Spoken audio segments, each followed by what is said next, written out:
Hey guys, back with the second part of Saiki documentary.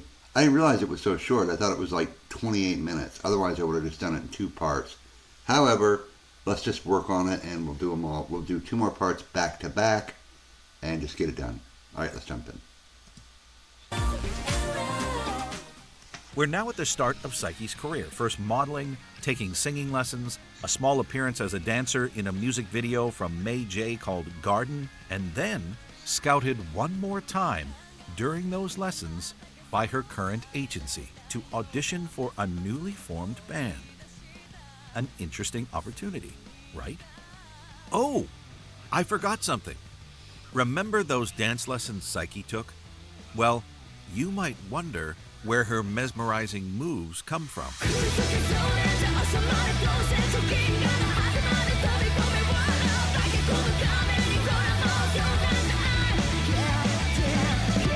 Now you know.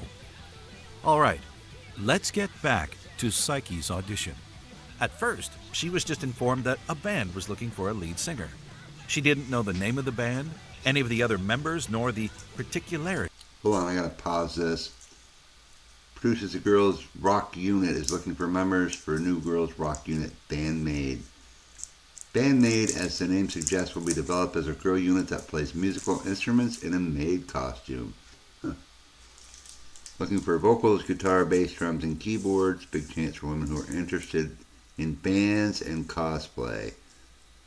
Women between the ages of 15 and 24 must be able to play vocals, guitar, bass, drums, or keyboard while wearing a maid costume. Currently, there is no contract with a production company, record company, etc., and a professional debut has not been decided. Of this band. The manager of Pretty cool. Band-Maid at this time knew that Saiki would immediately refuse if she had any idea of what was waiting for her with this audition. What a risky move, don't you think? Imagine if he told her and she just passed on the audition. What would have happened? Well, thankfully, we don't have to think of this possibility. Anyway, Saiki was invited to listen to the band and sing with them to see if she was a good fit. The other members weren't there when she arrived, but the agency president told her about the concept of the band and, well, Saiki was not really happy about that. But fortunately, for everyone, her desire to follow her passion and sing for a living was bigger than ever. So she passed the audition with a lot of second thoughts like, maid costumes? Really? For a rock band? Will that work?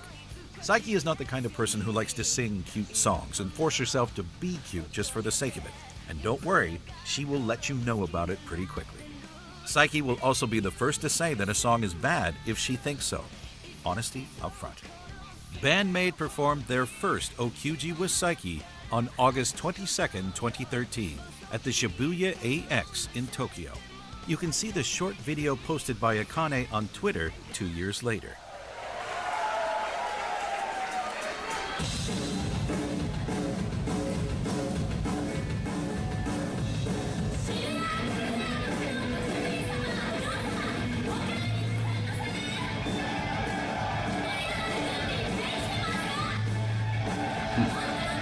You gotta love Miku.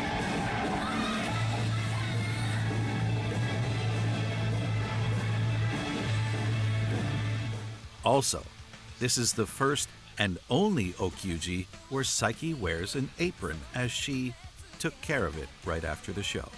Rest in peace, little apron. You probably won't be missed, though. After their debut, It actually looks pretty weird to see Saiki with the maid costume and Misa in the maid costume as well. Become so used to what they wear now, you know what I mean? It just looks funny. Band-Maid continued to perform live for 13 performances between August and December 2013. This was the start of a long and wondrous journey for all of them. Saiki has always been very careful with her body and lifestyle. She is known for eating mostly healthy, drinking the occasional beer, and doing a lot of physical exercise. I'm sure she knew at this time that a lot of shows were planned and she had to stay in shape. Even though their first Okyujis might have been pretty short, considering they didn't have a lot of songs in their repertoire. If you look at the set lists from a few years before COVID, Band-Maid performed more than 20 songs at every show. Wow. That's at least... you know what? Let's do some quick statistics. According to Setlist FM, Band-Maid performed 399 times between 2013 and 2019. This is more than a concert every 6 days. How insane is that? And their busiest year was 2016. That is not insane. That is one of the hardest working bands out there. Over 20 songs in a show, guys. Come on, most artists don't even come close to that. I kind of feel. I mean, I haven't seen Band-Maid, but I feel like, when you go to see Band-Maid, you're going to get your money's worth, every penny in every way. Not just the length of the performance, but the quality, and the fact that they want to please their fans so much. You know what I mean? It really is incredible. They're just an amazing band. Where they performed 101 times. Wow. That's more than a concert every 4 days. I can't even imagine how intense this year would have been for all of them.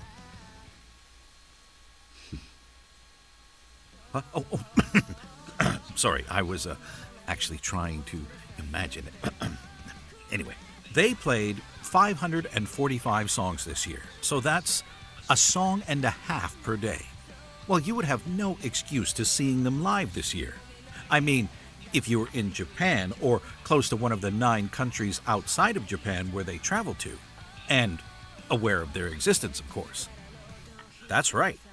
Even with all these performances, Band-Maid had time to travel to 9 countries for their brand new made release tour World Series. Nice. If there is a word that will never fit Band-Maid, it's definitely lazy. Even though those numbers are really impressive, it quickly became too much for Saiki, as she wasn't used to singing that much in such a short period of time, and her throat just couldn't take it anymore. For 2 years, between 2015 and 2017, her throat suffered to the point where her voice became half as powerful as it was when she joined Band-Maid, and her vocal technique was also really limited at this time. At the end, she couldn't record an entire song the same day. She had to rest a few days between takes to ensure she didn't lose her voice for good. Saiki was even forced to speak very faintly for a while and used her voice only for singing. This was a lot of stress for a young lead singer who bet everything on her singing career. Wow. Terrified by the idea of having to rely on surgery, Saiki tried everything to avoid it, but finally realized that she would not be able to sing anymore if she waited any longer. In the summer of 2017, she finally made up her mind and decided to go for it to get, as she likes to say, her new throat. With the help of a vocal coach who had experience with this kind of surgery, Saiki is now able to sing even better than before and improve her technique while taking care of her throat and her voice. All right, let's hear Saiki's voice through the years. Wow. I did not know that, guys, that she was having issues with her throat. That is insane. And here she is back. I mean, I don't blame her for not wanting to have surgery. You're kind of like, no. You put it off if you can. All right, guys, I'm going to stop here and pick up the next part. Again, you guys know I don't like to make really long videos. This video is at 9 minutes. If we keep going, we're going to have a 25-minute video that nobody will probably watch. All right, so we'll pick it up again, and we'll see you guys in the next one. Have a great day.